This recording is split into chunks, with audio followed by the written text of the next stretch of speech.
Доброго дня, шановні друзі. Як і пропонувалося, розпочинаємо нашу гібридну презентацію.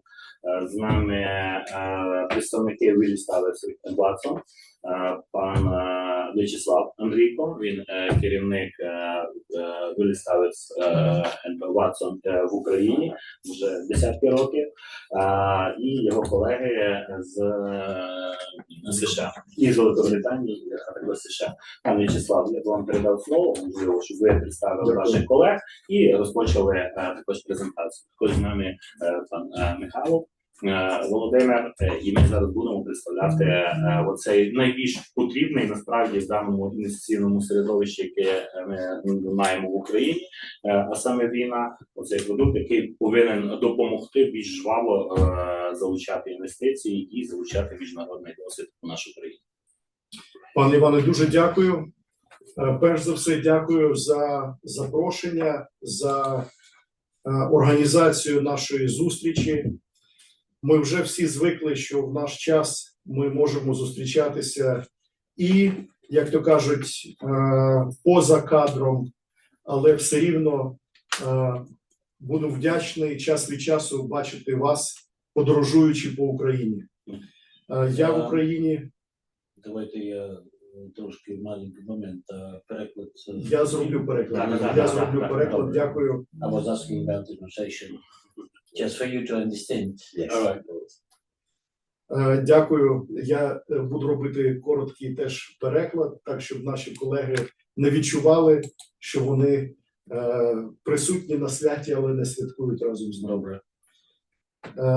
Перш за все, я думаю, що ми повинні вдячні бути нашим військовим за те, що ми маємо нагоду і зустрічатися, і спілкуватися, і особливо на такі важливі теми, як відбудова економіки України. Сьогоднішня тема, вона саме націлена на це. Це страхування для тих іноземців і українців, які задіяні в програмах по відбудові економіки України. І я радий представити сьогодні своїх колег із компанії Willis Watson Кріс Бейкер і андеррайтер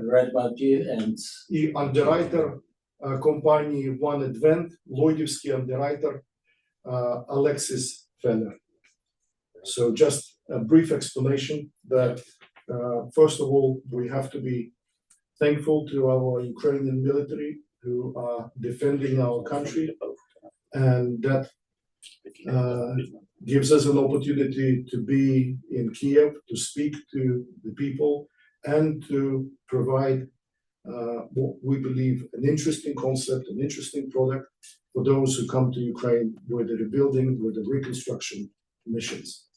And I'm glad to give a floor to you guys, Chris Baker, Willis Watson, and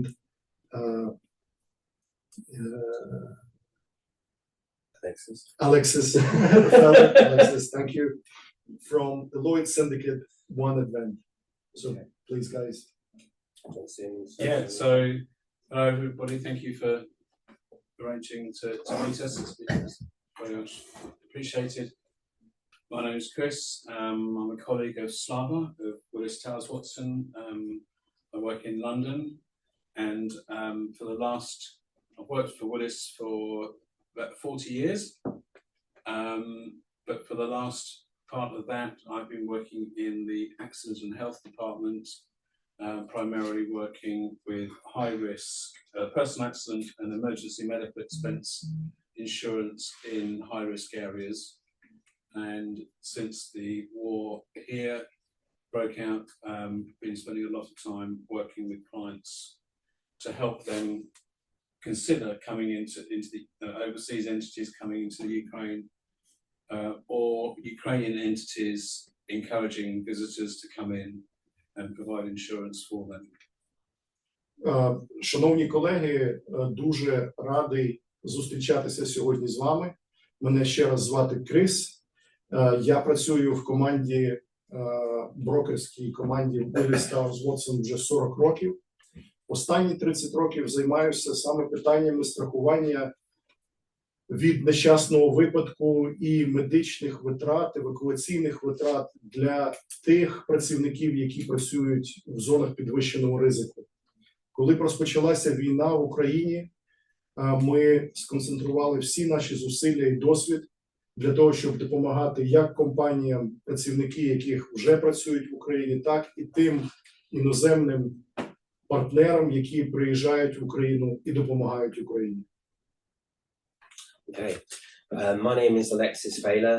I'm an underwriter and the owner of a division of One Advent. I established my business in my past over operating in hostile territories. So I'm a specialist underwriter in that sector. I'm recognised in Lloyd's as being one of the main facilitators for solutions in such environments globally. When the invasion of Ukraine started, I established a product and solutions in country in order to support businesses from around the world investing and putting individuals into the Ukraine and facilitating services and relevant coverages for both people acting outside, international expatriates outside coming in, but also Ukrainian nationals supporting those people in country as well, with the ultimate objective of being able to give relevant products and services with medical providers in country so that we could service and deliver and encourage people to come and invest in Ukraine. So that is ultimately what I'm doing. Мене звати Алексіс Феллер, і я є андеррайтером, а також засновником групи в синдикаті One Advent. Це Ллойдівський синдикат. Я досить відомий є андеррайтер саме на Ллойдівському ринку, який весь свій час, весь досвід присвятив страхуванню для бізнесу, який перебуває в зонах підвищеного ризику. І хочу сказати, що коли розпочалася навала на Україну, я і мої колеги, ми відразу ж розпочали створення продукту, страхового продукту для того, щоб захистити український бізнес і іноземців, і українців, які працюють в Україні, і особливо тих, хто працюють в гарячих точках України. Саме такий продукт був розроблений, і він розроблений у співпраці з медичними установами, співпраці з безпековими компаніями, які працюють в Україні. І мені приємно, що сьогодні я буду про цей продукт вам розповідати. Я, мабуть, скажу декілька слів про себе, про нашу компанію в Україні. Ще раз, мене звати В'ячеслав Андрійко. Я очолюю компанію Willis Towers Watson в Україні вже 20-й рік. Маю загалом більше 30 років досвіду у страхуванні і перестрахуванні.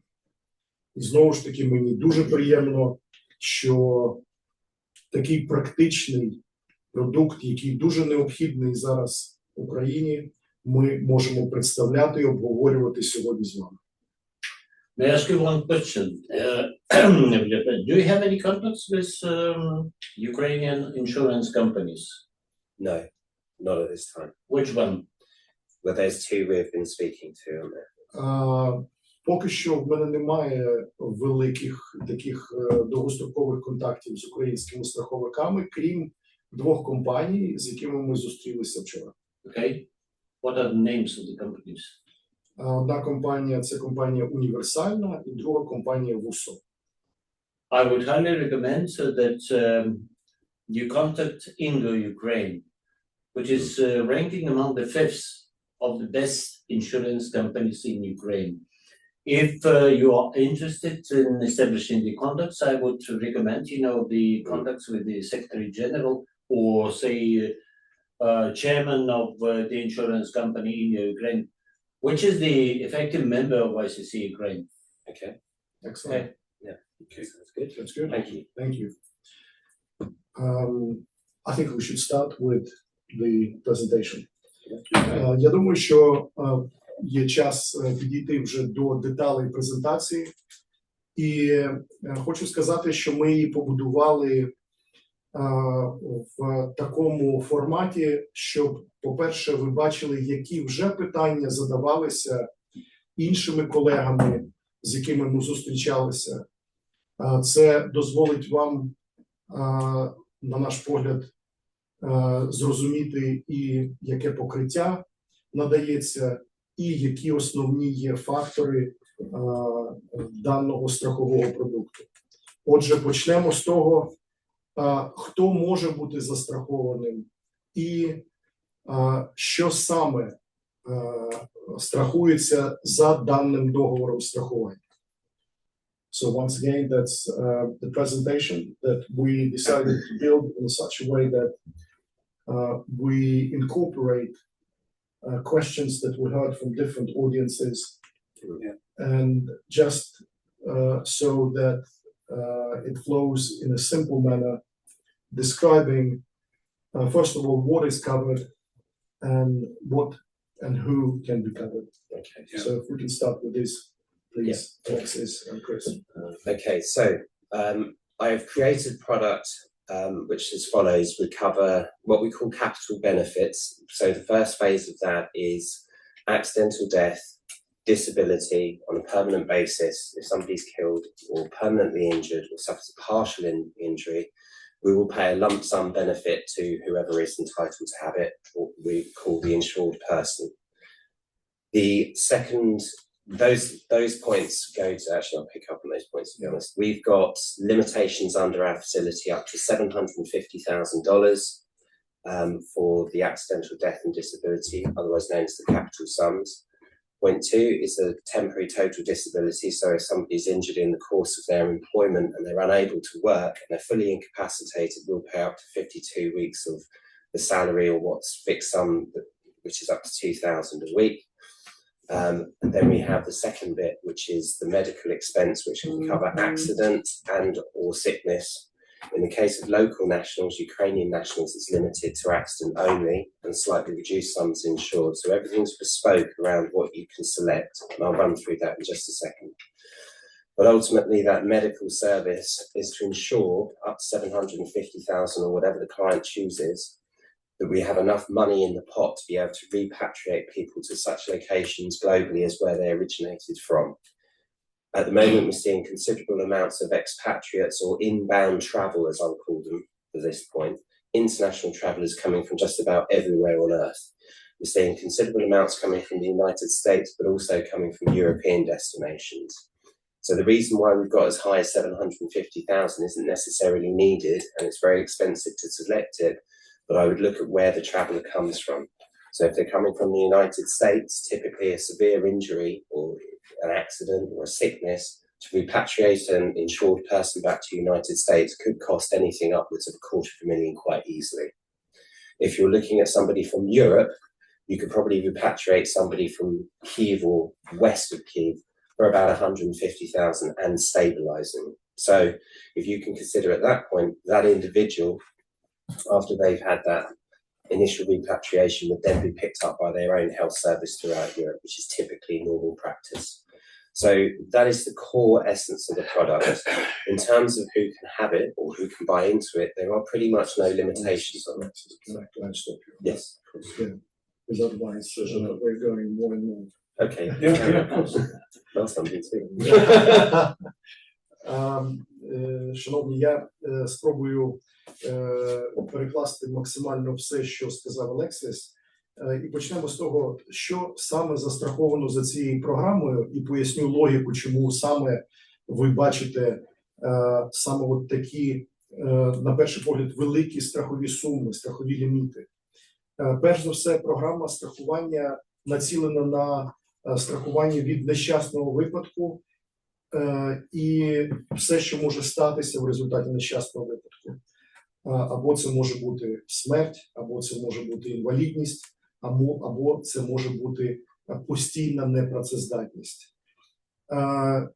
В разі смерті або постійної непрацездатності в результаті нещасного випадку страхова сума найвища, що ми зараз на цей момент можемо надавати, це $750 тисяч. І щодо непрацездатності, то така сума розраховується максимально як 52 тижні неможливості працювати. І ви також бачите, яка сума гарантується за цим договором страхування. І також ми розраховуємо на медичні евакуаційні витрати, які ми закладаємо в ліміт $750 тисяч. В чому ж логіка таких великих, на перший погляд, сум? Перш за все, ми беремо до уваги ту статистику, яку ми бачимо за останні місяці по відношенню до України і до того, хто приїжджає із консультантів, експертів, представників бізнесу, медіа в Україну. Це здебільшого іноземці, це можуть бути американці, це можуть бути європейці з інших країн. І чому ми беремо максимальну суму 750 тисяч? Тому що ми відштовхуємося від максимальних сум витрат. Перш за все, витрат на можливу репатріацію залишків чи тіла загиблого, або евакуацію, стабілізацію людини, яка постраждала і має бути швидко евакуйована в найближчу країну, і їй повинна бути надана медична допомога. Якщо ми беремо, наприклад, громадянина Сполучених Штатів Америки, то така сума репатріації або медичних евакуаційних витрат може досягати $250 тисяч дуже швидко, і ми вже бачили такі випадки. Що стосується іноземців, які приїздять з Європи в Україну, то ця сума евакуаційних витрат, вона дещо, звичайно, менша. Fine. Which bit do you want me to carry on with? With Because we lose track. foreign entities, Ukrainian entities, and then the 24-hour. Yeah, you can. Oh, yeah. Yeah. Fine. So, apologies if I have to pick up on things, but there's two ways of transacting. So we have global entities. We can trade in most countries because Lloyd's is licensed in most countries.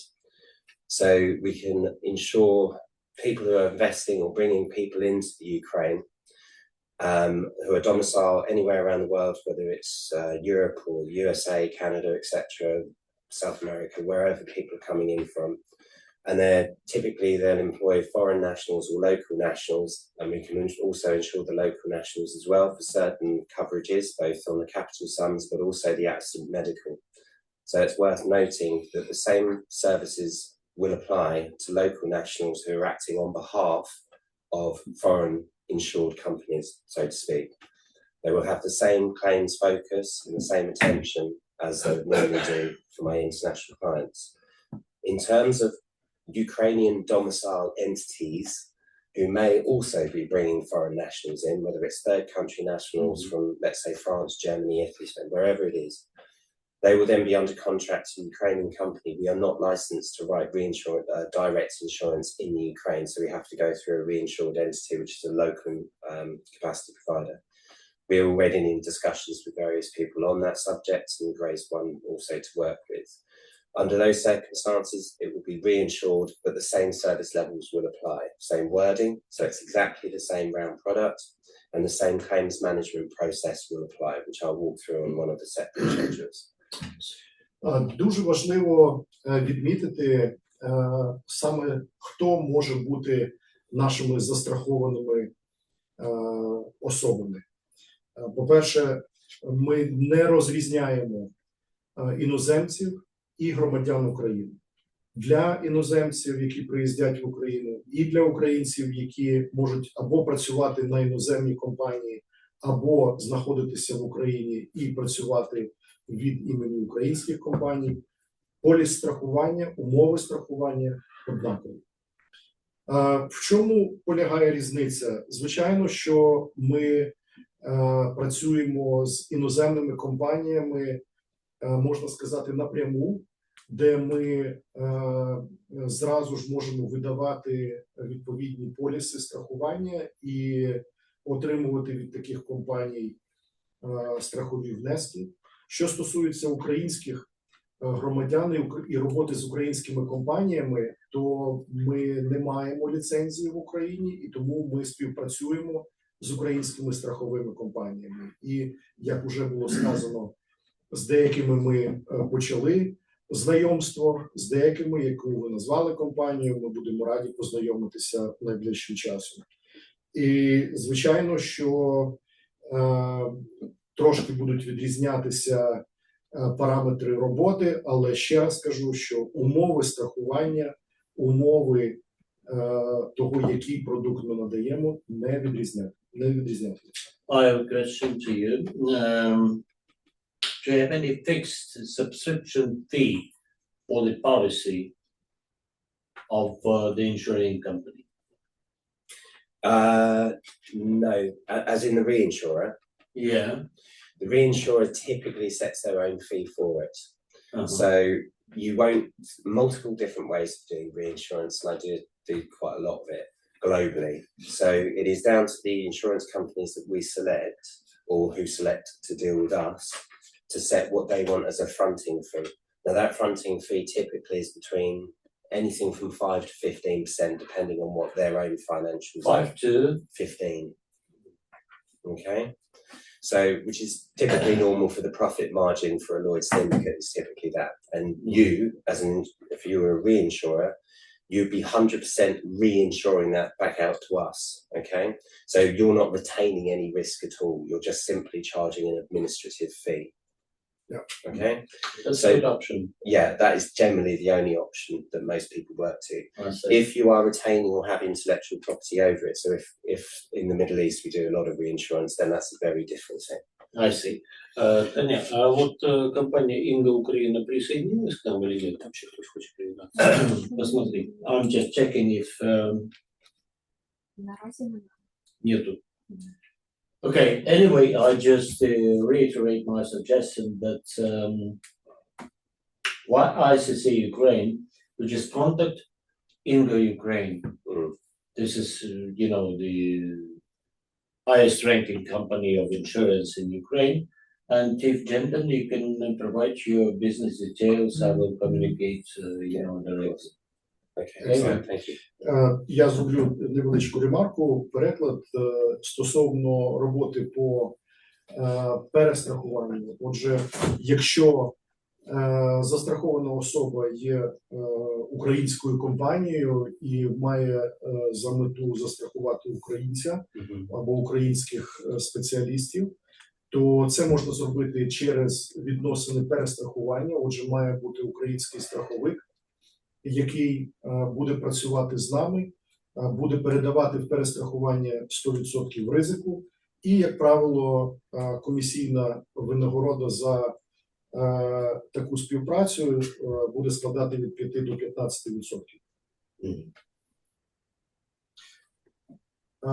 Shall we go further? And that's the next slide. Would you like me to run through these slides? Yes. Наступний слайд, на якому хочемо зупинитися, це слайд, який говорить про основні параметри і основні фактори, які необхідно знати, і що саме дає дане страхування, які фактори впливають на ціноутворення, які є, можливо, речі, які треба враховувати під час підготовки до укладання договору страхування.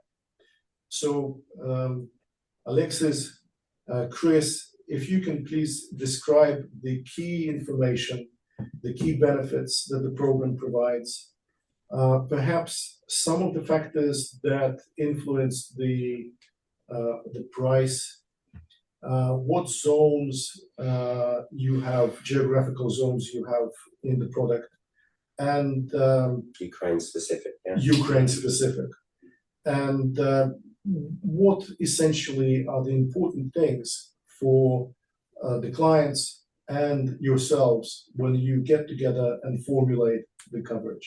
Okay, so we've already covered off the main structure of the product anyway, but I'll just reiterate the fact that it's It's the capital benefit sums for individuals that are injured. It is the medical assistance in the case of accident or sickness, and this is throughout Ukraine. Now, in terms of the way that we structure this, everything is priced according to what the needs of the individual are. And you'll get multiple different types of individuals and multiple different trades. So let's take a scenario, as I already used, which is an international. An international individual is going to have more repatriation cover. You don't need to have that sort of medical limit for somebody who's local or somebody who's in Europe. So again, this will be down to what the client, which is the insured, feels they require for their insured person. So that's the first point. The second point is how we charge this and how we rate this. So let's look at that across the book. So everything we do is based on the risk of the individual. So let's say a clerical risk operating in Kyiv is a much, much, much decreased rate. If those individuals are then going nearer the front line or other vulnerable parts of the country, then clearly it increases vastly. Okay, so that needs to be taken into consideration when pricing it. It also needs to be taken into consideration for what the business is actually trying to achieve, because those costs are significant. But the costs for us to repatriate from, say, 30, 40 kilometres near the front line to the border of Poland is vastly increased. So in the process of doing that, we look at what the individuals are doing, what sums insured they have, and what geographical location they go to. We look at that and then rate it on a day-by-day basis. So the individuals are charged per day in whatever location they are. Those geographical regions are broken down into 4 distinct regions. So we essentially have West, Central and Eastern going up to 100 kilometres from the front line.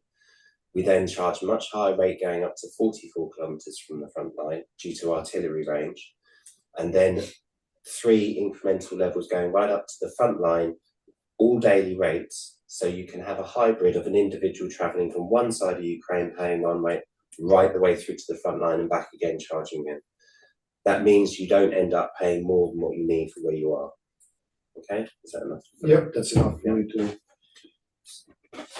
Що важливо в даному договорі страхування знати і на що орієнтуватися? Ну, по-перше, ще раз повторюю, що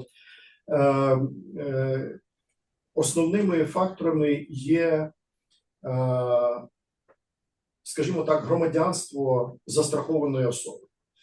Якщо це застрахована особа, знову ж таки, ми згадуємо дуже далекі країни від України, це Сполучені Штати, інші, Австралія і так далі, де, знову ж таки, ціна питання евакуації досить висока, то і, звичайно, що ми будемо орієнтуватися на високу страхову суму, 750 тисяч в даному випадку, для того, щоб вона була адекватна для цієї страхової програми.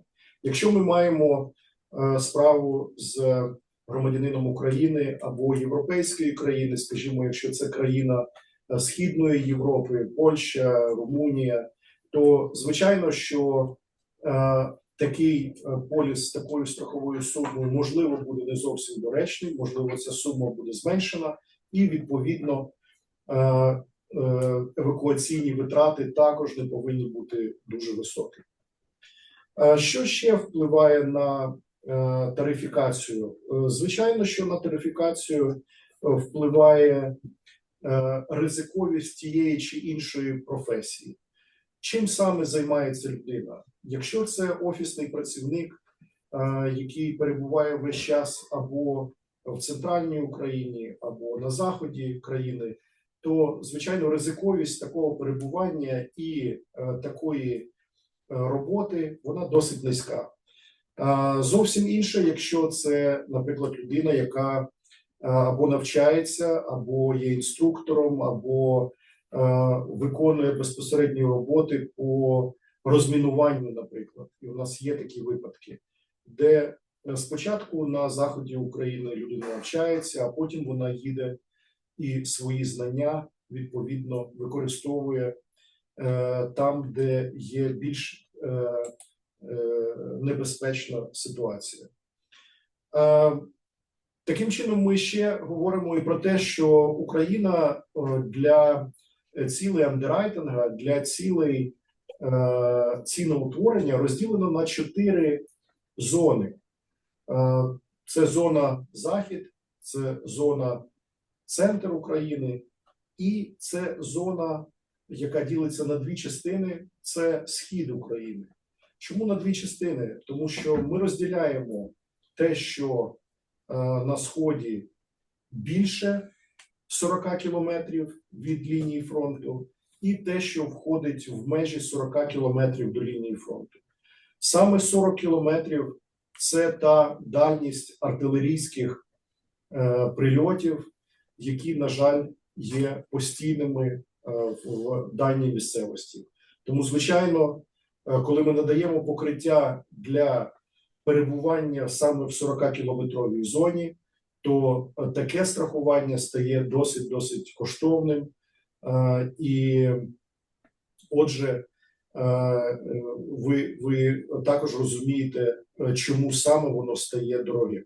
Але, тим не менше, ми не тарифікуємо, не створюємо ціну за дане страхування, виходячи з найнебезпечнішої точки перебування нашої застрахованої особи.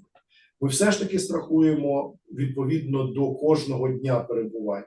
І якщо, наприклад, є дні перебування на Заході і дні перебування в центрі України, і тільки один день перебування у зоні підвищеного ризику, то тільки там за цей один день буде нараховуватися найбільша тарифна ставка.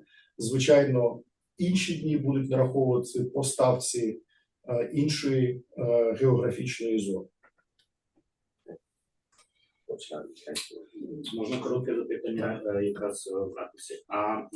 Це ми, якщо ми говоримо про відносно короткострокові подорожі іноземних громадян, або, можливо, навіть українців. Якщо ми говоримо про довгострокові договори, для прикладу, той же іноземний громадянин там уклав якийсь контракт по виконанню тих чи інших робіт, там, на півроку, на рік, на півтора року.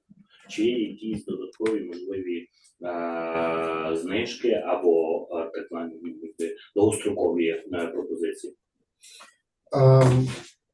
Question relating to longevity of the contract. Perhaps a question, Chris, to you, and Alexis, to you as well, if you want to expand. And that is, assume there's a contract with a company, a foreign company, for half a year or 1 year or 1.5 years, and that contract allows people to stay longer than just a short visit and work on the assignment for a longer period. Would you consider to provide a lower premium? Would you consider certain deductions? We haven't done, I must confess. We is me, because the inherent risk of it is the same. And when I'm dealing in this sort of business, it's not discounted because of that, because the severity of the loss is so much bigger. So I'll just touch on the sort of length policies. We've been doing business in the Ukraine, or risks that are present in the Ukraine, since day one. Now, in certain scenarios, as we're seeing around the world, we're seeing large and what we call large and catastrophic losses, and those are typically over 500,000 going up to 2 million, and that is where the risk really lies here. It's not in small sickness claims, it's not in attritional. That said, if I have a partner, a business, what I say is an insured that has been loyal to us for a long period of time, I will look to be quite flexible on renewal terms. So I kind of take my point back, but it isn't based on just volume from day one. It'll be based on really a historical presence, loyalty to what we're doing, and then a bit more flexibility. The duration of the policies, typically I'd recommend they go for an annual policy with declarations on a quarterly basis to make things simple, and a range of premiums based on where that individual may well be traveling, because it's much easier for you to have all of the premiums that we have just in case you end up traveling to Curzon or Odessa or wherever you may be if you're not just purely domiciled in Kyiv. And that's it, really. Наразі хочу сказати, що, по-перше, ми з такими довгостроковими контрактами, можливо, ще не мали досвіду працювати, але можу сказати, що, звичайно, ми можемо робити певні інші розрахунки для таких довгострокових контрактів. Хоча я як андеррайтер повинен зразу сказати, що з мого досвіду однозначно нічого не змінюється у характері ризиковості такого страхування відповідно до терміну перебування людини в зоні підвищеного ризику. Більш того, більше перебування збільшує, на жаль, експозицію до того, що саме страшне може статися. І, як ви розумієте, маючи такі величезні страхові суми відповідальності, ми можемо прийти до катастрофічних збитків. Саме тому ми регулюємо відповідно і програми страхування. І якщо ми знижки готові надавати, то ці знижки, можливо, надаватимуться для компаній, з якими ми довгий час працюємо, і для компаній, які довіряють нам багато своїх співробітників, можливо, не тільки в Україні. Так, я розумію.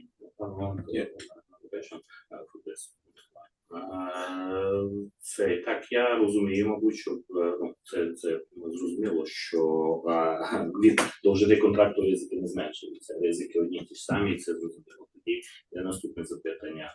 І найбільше, найдовше підписання договору, на який період часу передбачено, там, образно говоря, на тиждень, на місяць, на 3 місяці, що ви пропонуєте і як воно повинно виглядати? I understand and thank you very much. Indeed, the risk stays the same. The exposure stays the same. I understand this. But my question, following your answer, what is the longest period you are able to provide a policy? In terms of inception and expiry, it's 18 months. Найдовше, що я можу як андеррайтер надати покриття, це на 18 місяців. Це нормально, це 1,5 року. One thing I was going to add about the rating is that just as for the reasons Alexis explained, there is no real volume discount. Equally, with war risks, unlike many other classes, if a client has losses, if they're war losses, then so if a client in other classes has losses, there may be steps that client can make to reduce the losses, or they may not have been proactive in stopping losses. But for the war risk market, the opposite applies. So you won't be punished necessarily. You won't have higher rates simply because you've had a loss, because the very nature of those losses is something you cannot control. I think it's a very good point. Дуже хороший теж момент, який варто занотувати, це те, що якщо ми беремо просто страхування від нещасного випадку, то ті нещасні випадки, які траплятимуться на робочому місці, звичайно, що на кінець року працедавець і страховик, вони можуть зібратися для аналізу, що ж саме трапилося, і, можливо, внести якісь корективи у охорону праці, у якісь інші заходи, які будуть знижувати ризиковість в тих чи інших моментах. В даному ж випадку ми говоримо про страхування від нещасного випадку і медичних евакуаційних витрат з додаванням воєнних ризиків. І тут немає місця навіть для розмови, якщо будуть фатальні випадки, то андеррайтер просто не має права піднімати ціни, бо це війна і це зрозуміла ситуація, коли він сам андеррайтер пропонує такий ризиковий продукт, а отже він не може підвищувати ціну, якщо трапилися збитки за його портфелем. Отже, тут досить така ситуація, скажімо так, щепетільна, бо вона стосується і з одного боку наданням досить простого і продукту не дуже дорогого з точки зору конкурентності, але в той же час андеррайтер не може дати великих знижок в разі, якщо він надає покриття на довгий період або навіть для великої кількості людей.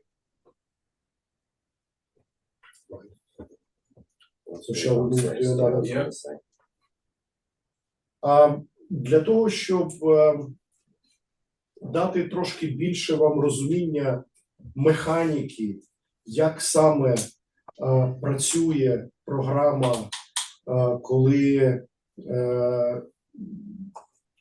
застрахована особа попадає у ситуацію і ця програма повинна працювати, я попрошу наших колег розказати про процес врегулювання, процес саме надання послуги, а також що саме необхідно від компанії, від застрахованої особи для того, щоб була підготовлена програма страхування і була розроблена комерційна пропозиція.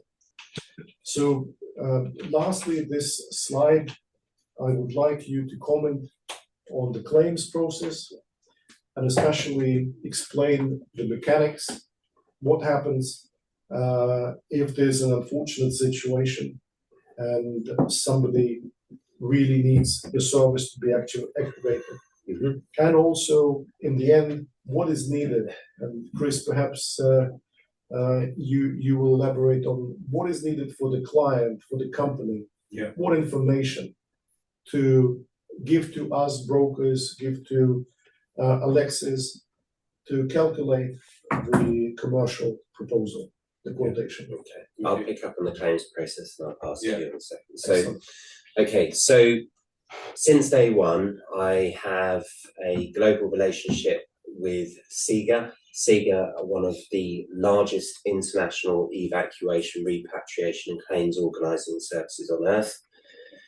The reason I say that is they're highly experienced in hostile areas. I've worked with them for 15 years and I have specifically designed a claim service in the Ukraine, which I fund, which includes a local representative firm who is based in Kyiv and has representatives all over the country. Now, the reason why I've done that is so that we can have in-country medics who are employed by that firm to respond to circumstances, whether accident or sickness, regardless of where you are in the country. And to give you an idea, they are actually in the current push in Russia as well. So they have a broad approach. They work with a lot of groups such as CNN, for example. Now, the coverages we're offering are accident and sickness. We are a war provider. However, our cover is 24/7, regardless of whether it's a road traffic accident, a trip where you may break your leg, or a heart attack or stroke. Any form of emergency medical, emergency I stress, not private medical routine, it's all got to be emergency, we will respond to it. That process, to walk you through it now, will be first port of call is a telephone conversation to Sega, which has a multilingual capability. They will then engage with Acadian, which are our provider on the ground here. They will then organise the repatriation of the individual, whether they're at a frontline operating base because they've been injured within that sort of 30 kilometres, or alternatively if they're outside of that. Acadian have appointed hospitals and medical practitioners who are third party, so they pay fees in order to service their direct clients as well as us. So we have these contracts in place with medical, both private and state hospitals. SEGA, who work with them, have even more, okay? So the idea is injury, sickness, Acadian do the repatriation organisation and servicing, utilising whatever resources they have and third-party contracts in place, utilising their own employees and those outside of it. We then repatriate the individual, if they're international, to the European border, so Poland, Moldova, wherever it may be, whichever is easiest. Behind the scenes, whilst that's going on, there is an assessment of the injury or sickness as we're going through that process, because Ukraine's massive, takes a long time to get people. We will then send that person back by aerial transport out of Europe, if needed, or by vehicular transport, to a place where that individual will be treated according to what sickness or injury they have. We will then make sure they are stabilised to the point where the local medical solution that they have in place can pick it up. Okay, so it's normally the state service or PMI. So that's the service from end to end. Do you want to? Yeah. Дякую, Олексіс. Дуже деталізовано, і я вважаю, що це дуже важливо нам розуміти, як же працює врегулювання тих ситуацій, які може потрапити застрахована особа. Ну, перш за все, із 15-річного досвіду, який Олексіс має у даному страхуванні, він в багатьох країнах, в багатьох гарячих точках співпрацював і продовжує співпрацювати з найбільшою асистентською компанією, яка надає, перш за все, евакуаційні та emergency послуги. Ця компанія називається Сіга. Вона довгий час працює вже і в Україні, і надає послуги в Україні як самостійно, так і через своїх агентів. Це компанії, які можуть поєднувати як послуги медичного асистансу, так і безпекові функції. І однією з таких компаній, яка також задіяна у врегулюванні ситуацій з нашими застрахованими, є компанія Acadian. Це компанія, яка має як у власному штаті медичних працівників, так і безпекових працівників. Наприклад, ця компанія надає послуги 24/7, і одним з найбільших клієнтів у неї є така відома медійна компанія, як CNN. Продукт, ще раз, який ми надаємо, це медичні витрати, це страхування від нещасного випадку, але саме головним елементом є саме нещасний випадок і ургентність ситуації. Це не є продукт від медичних витрат, які пропонують українські страховики. Це коли є хвороба, це коли є ситуація, яку можна вилікувати, можна надати допомогу на рівні наших медичних закладів. Звичайно, що наш застрахований має чіткий протокол, він знає, що в разі ситуації він повинен набрати відповідний номер, і це буде номер або Сіга, або це буде номер Acadian. Відповідно до ситуації Acadian або Сіга будуть знати, чи задіяти відповідно українські медичні заклади, які можуть надати як першу допомогу, так і стабілізацію застрахованої особи. Сіга, як компанія, яка перш за все націлена на евакуаційних послугах, далі буде займатися саме евакуацією застрахованої особи. І я вже говорив про те, що є різниця, як дана евакуація може бути для українського громадянина або для іноземця. Звичайно, що для іноземця найближчою точкою, куди СІГА має його довести, це відповідний медичний заклад на території або Польщі, або Румунії, тобто це там, де ближче всього можна робити подальші дії для стабілізації, для надання першої медичної допомоги і, відповідно, далі по протоколу робити все необхідне для того, щоб наша застрахована особа або повністю стала дієздатною, або така евакуація продовжилася і ця особа була перевезена до місця свого проживання. Можна коротке запитання? В такому випадку, розуміючи розміри нашої країни, вони насправді достатньо великі в порівнянні з середньою країною Європи. Чи це є доцільним? Якщо ми розуміємо, що закордонний громадянин, перебуваючи в крайній випадок, так, 40 кілометрів від лінії фронту, це ми розуміємо, це тисячі кілометрів від тієї самої Польщі. Чи є логічним його ургентно переміщати до Польщі і втрачати якийсь час? Може, у вас є стратегія заключити відповідні домовленості, договори із нашою системою лікарень і надавати ці ургентні допомоги, хоча б перші ургентні допомоги на території України? I believe that's an excellent question. Thank you very much. It's about the practical situation and practical cases. And early, before our presentation, we looked at Ukrainian map, and the territory is vast.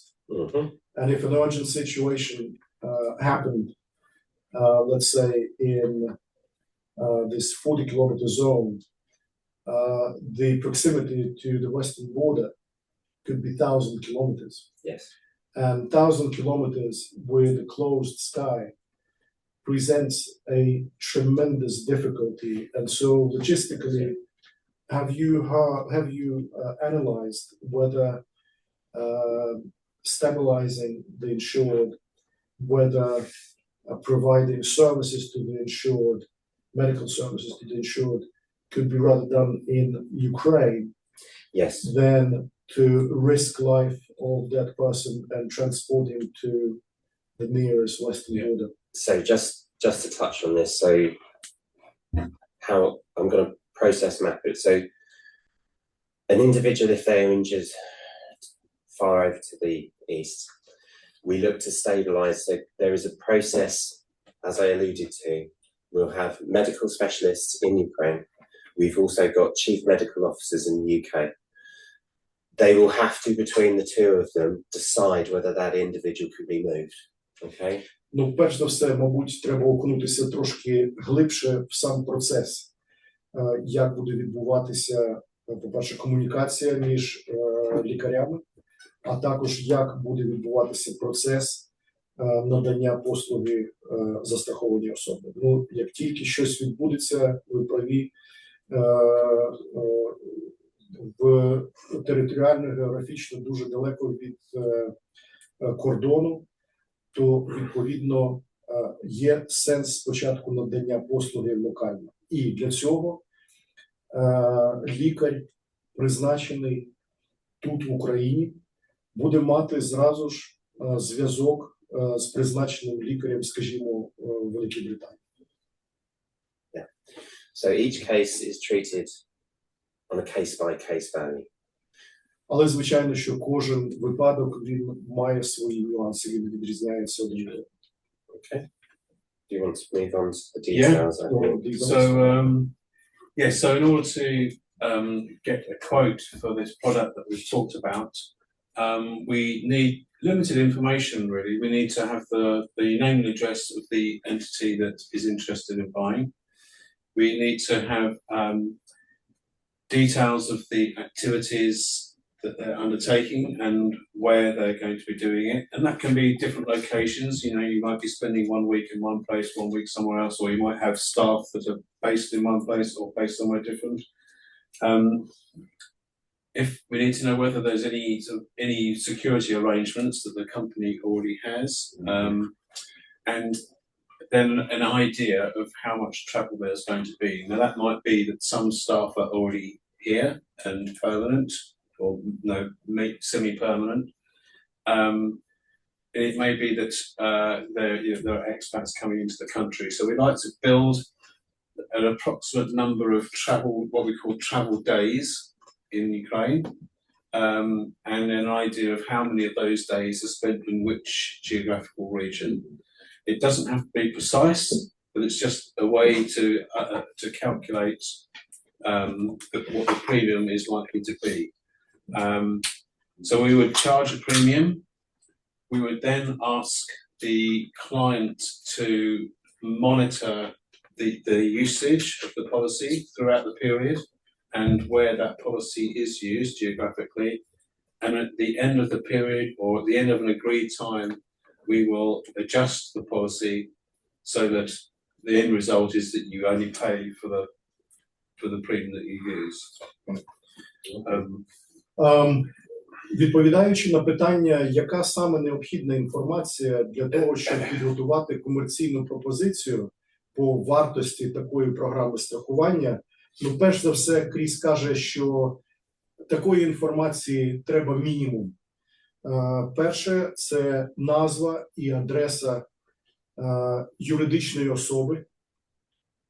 Від себе додам, що це дуже важливо через те, що зараз і в Україні, і за межами України є фінансова перевірка, так званий фінансовий моніторинг, тому кожну особу перевіряють на предмет санкцій, на предмет надійності.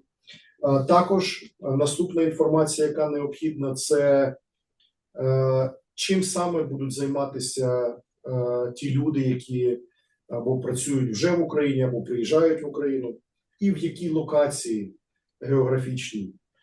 Причому щодо локації, то, як ми і казали, дане страхування, воно йде за кожен день, тарифікація за кожен день. Отже, важливо вказати кількість днів, наприклад, у Львові, далі в Житомирі, після цього в Одесі і після цього, скажімо, в Запоріжжі. Досить важливим є ще два елементи, які слід додати до цієї інформації, і це, можливо, є певні заходи, які компанія вже вживає для захисту своїх співробітників, які, наприклад, виїжджають у зони підвищеного ризику. Це можуть бути різні заходи, і тут будь-яка інформація, вона буде тільки позитивно сприйматися. І останнє – це як компанія чи може передбачити кількість днів і взагалі кількість співробітників, які, скажімо, протягом року можуть їхати в Україну, і відповідно використовуючи таку програму страхування. Це робиться для того, щоб як розказати компанії про механізм моніторингу такої програми, так і сформулювати коректно, можливо, річну пропозицію даної програми страхування. Okay, gentlemen, that's very informative, I would say. Шановні друзі, будь ласка. I do believe that, this is very good experience for us, for ICC Ukraine. We're going to be involved in this program, in your suggestions, in your presentation. And I think that will be very relevant, not only for the insurance companies, but the companies working, say, in the banking sector, Yes. working, say, on the restoration of the military risks. I had a meeting, this morning with the one of the legal company, and if you could forward to my attention, a very short presentation.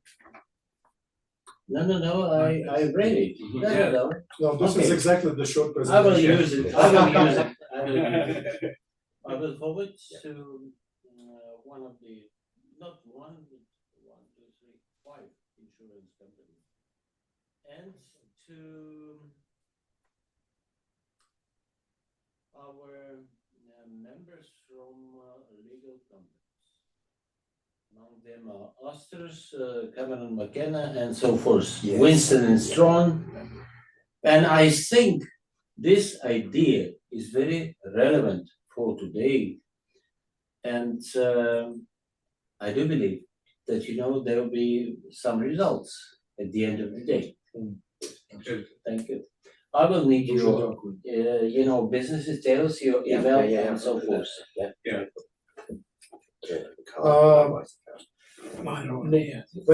Перше, що Yeah, that's yours. Yes. Yeah. Slava, будь ласка, У мене є ваша карта. я вже вам yours isn't on І there. я хочу зазначити, що мені дуже сподобалось, як ви перекладали. У мене таке враження, що ви закінчили Київський університет. так воно є. Я теж закінчив Київський університет. Значить, одномат. По професії перекладач еквівалент. У мене 2 мови: англійська і французька. У мене іспанська. No, I'm saying that we have found, each other, and I mentioned the fact that, at the time, the gentleman graduated from the Kyiv State University of Shevchenko. Also did I. Oh. And that was interpreter's department. That's why I can appreciate, I can evaluate the level of translation. Oh. I will, at this stage, gentlemen, I have to excuse myself, but I have a call with ICC in Paris. До речі, приїжджає до нас генеральний секретар Джон Дандон. Could we have a photo in front of the? Yes, definitely. One moment, please. Шановні колеги, насправді ця презентація дуже інформативна. Можливо, у когось є якісь окремі запитання до наших колег, до наших друзів. Можливо, є якісь пропозиції. Будь ласка, якщо у когось є, можете задавати. Я єдине, якщо можна, коментар, скажу, що ми обов'язково дану презентацію попросимо розповсюдити. Так, обов'язково. І ви бачите наші контакти, мої, колеги мого Кріса Бейкера. Якщо сьогодні навіть питання ви не задасте, будь ласка, пишіть. Ну і, звичайно, через наших колег, з якими у нас підписано договір, це колеги тут в центральному офісі ICC. Ми співпрацюємо по багатьох програмах, співпрацюємо вже і по деяких програмах конкретних. Так, дасть Бог, завтра буде підписаний перший договір із нашими закордонними друзями з Чехії, і перший страховий поліс буде вже оформлений. Так. Колеги, дякуємо вам. Дякую. Хтось, мабуть, що хоче задати запитання, так? Ні? Шановні колеги, доброго дня. Якщо можна, задам питання. Перше представлюсь. Скажіть, як ви мене чуєте? Дуже добре. Дуже добре, супер. Мене звуть Хорватова Оксана Олегівна, я кандидат юридичних наук, доцент і наразі докторант Національного юридичного університету імені Ярослава Мудрого. Більше ніж 10 років я і працюю, і займаюся науковими теоретичними розробками в сфері страхування життя. Я маю на увазі довгострокове страхування життя та здоров'я. І у мене є 2 питання. Питання перше. Чи запрошуєте ви до співпраці науковців? Це було б дуже актуально, важливе і, впевнена, було б перспективним і продуктивним. І питання друге, у мене особисто виникло, чому іноземці, які планують приїжджати і працювати в Україну, не страхуються у себе по місцю свого громадянства. Да? Ну, можливо, я недосконало знаю ще презентацію, але мені от цікаво, що це non-life страхування, оскільки я зрозуміла, і чому ці іноземці, які планують приїжджати в Україну працювати, чому вони у себе в державах не купують такі поліси страхування. Дякую. Дуже дякую вам за питання. Я поставлю його, перекладу для так Алексіса, так і Кріса. Сподіваюся, що вони дадуть вам відповідь. So, the question has two parts. First part is the lady. Чи запрошують науковців до співпраці? The lady is coming from the scientific community, but she is studying the subject of life insurance, life and health insurance. And so, first question is, do you welcome participation of scholars and scientists in your profession? And the second question, why perhaps it was not worded correctly, or we missed on that item, but why would foreign visitors who come to Ukraine on different missions, why would they seek this special insurance? Why would not they buy insurance as a normal course of buying accident and health insurance? Okay. So what is the reason why normal programs have stopped operating? Right, answer the first one first. Yeah, we welcome anyone into the programs we're doing, whether it's working with us or operating in Ukraine. There's no, I think that's pretty much a given. Okay? Відповідаючи на перше питання, однозначно ми зацікавлені у співпраці з усіма, хто може докластися позитивно до прогресу цієї програми, або, можливо, відпрацювання інших підходів. Okay. I forgot the second And the second, why suddenly stopped program stop, conventional program stop. So, to go to what I do, it's a specialist war insurance solution. So Lloyd's specializes in high-risk special insurance, whether it's insuring a ship or insuring a person. Typically, you will not be able to buy a travel policy that will repatriate you as a non-Ukrainian national to your home, to your country of residence in the open market. It only goes to specialist people. I am one of those specialist people, and my company is one of those. We are equipped to deal with high-risk territories, so it's not readily available. That's the reason why individuals, or companies in this case, because we only insure companies, come to us. And it's also worth adding that sometimes companies do offer what look like solutions, but it's worth checking that the benefits may be very low, and they might not have the infrastructure to actually deliver the emergency evacuation that is needed. It's worth being cautious, or at least checking the detail. If they feel that they are getting an equivalent offer from someone else, there's a good chance that it's not strong enough to actually deliver. And this is war situations, a situation where you definitely need to have a strong policy from people who actually understand the requirements and the logistical problems of delivering that policy. Відповідаючи на другу частину вашого питання, перш за все, ми говоримо про те, що даний страховий продукт, він спрямований на надання страхування в країні, де йде війна. Де підвищений є ризик. А отже, прості програми страхування, які страхують від нещасного випадку, вони не працюватимуть в такій країні, чисто через те, що тут відбуваються тут зовсім інше ризикове середовище.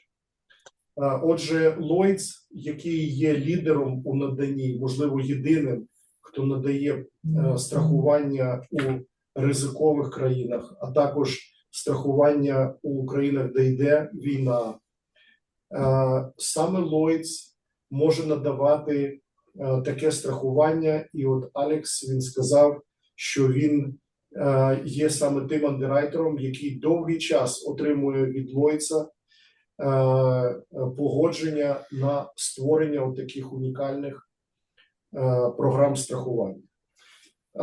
Колега мій Кріс Бейкер додає до того, що сказав Алексіс, це те, що, на жаль, є компанії, які можуть говорити про те, що так, вони теж щось подібне готові надавати в вигляді страхової програми, але тут треба бути обережним і дивитися на адекватність такої програми щодо страхових лімітів, щодо наявної інфраструктури, і це дуже важливо, саме тих консультантів і асистуючих компаній, які допомагають в реалізації такої програми. Отже, така відповідь з двох сторін.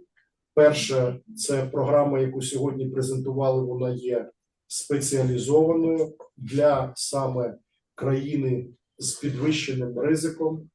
І друге, це те, що подібна програма, вона є адекватною, вона є такою, яка має відповідні чинники, відповідну інфраструктуру, асистуючих партнерів, що робить з цієї програми саме дієвий інструмент і дієвий страховий захист.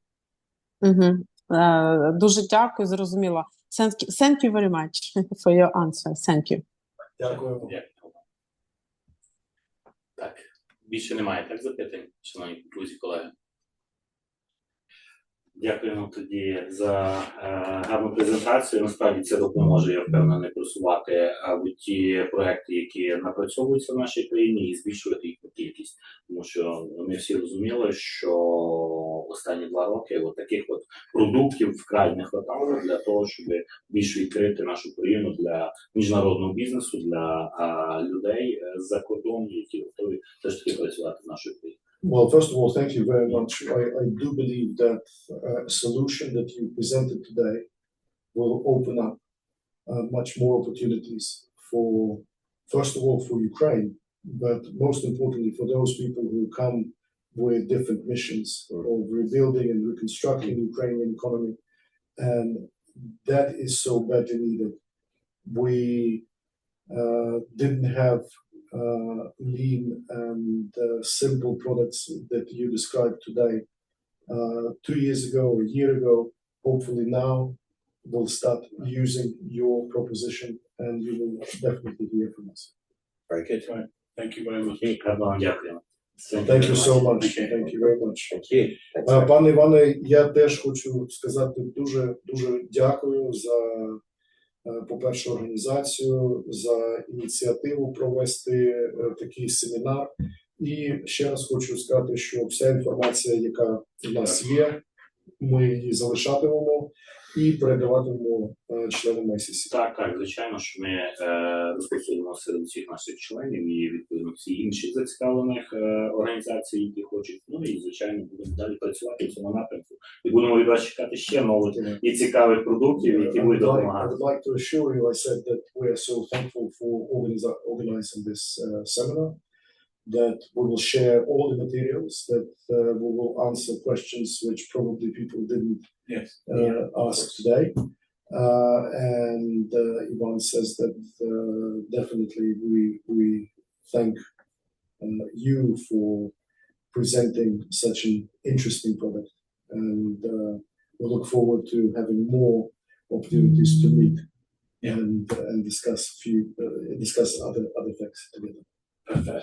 Так. І якщо можна, вже таку на наступному спілкуємося із багатьма країнами, з багатьма бізнесами. Наступний крок, який би ми від вас хотіли попросити від імені бізнесу, розробити продукт по страхуванню безпосередньо інвестиційних ризиків. Якщо б можна було, так, це б насправді додало ще достатньо великий поштовх до інвестиційних пожвавлення на ринку України. So another thing, and perhaps that is probably not so much to you guys, but to the brokers, my message, the next thing you have to come up with is a wide range of insurances for the investment projects.